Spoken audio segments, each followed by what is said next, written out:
Motivatif 3.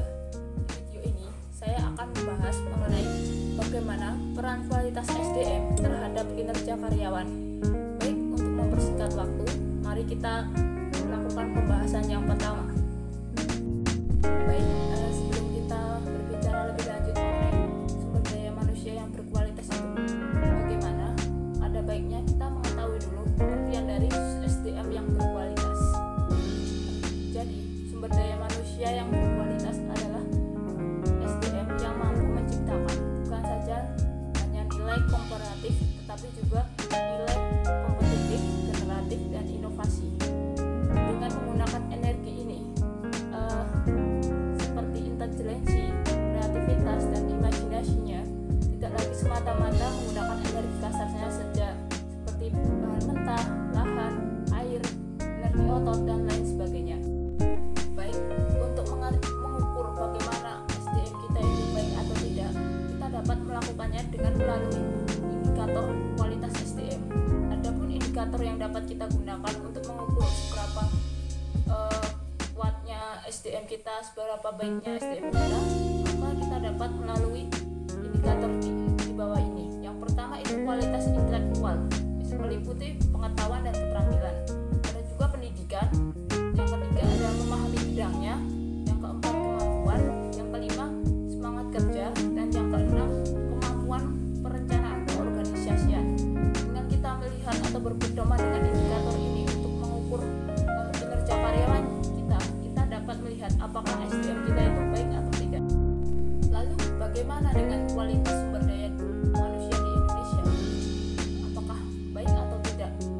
Berdasarkan riset dari Bank Dunia tahun 2018, indeks sumber daya manusia atau Human Capital Index-nya, Indonesia berada pada peringkat 87 dari 157 negara.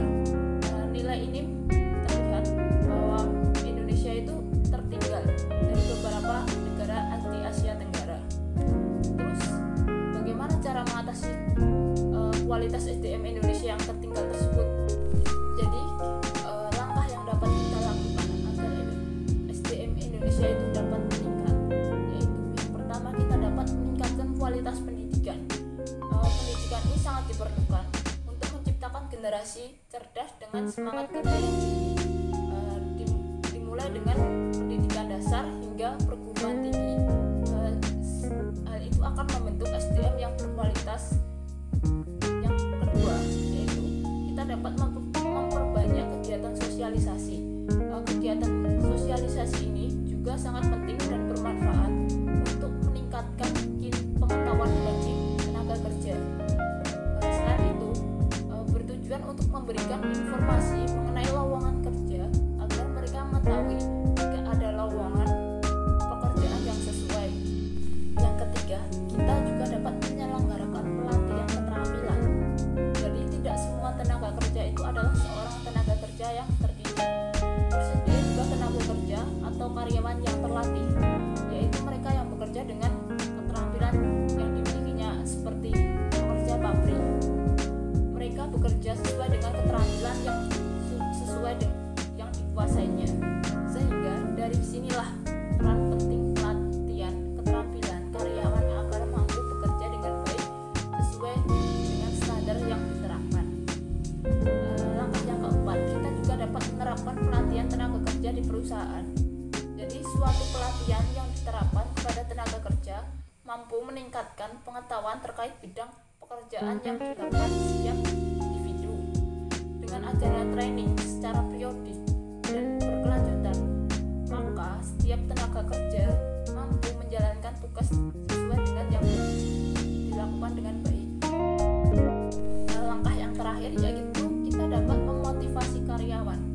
Motivasi itu tampaknya merupakan suatu hal yang sederhana, tapi justru efeknya sangat besar terhadap kinerja karyawan.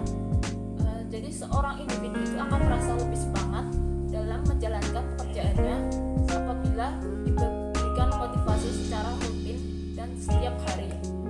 Setelah merasa puas, nyaman, dan bersemangat, setiap pekerja yang diberikan akan mampu dikerjakan dengan optimal sesuai dengan standar pekerjaan yang sesuai diterapkan sebelumnya.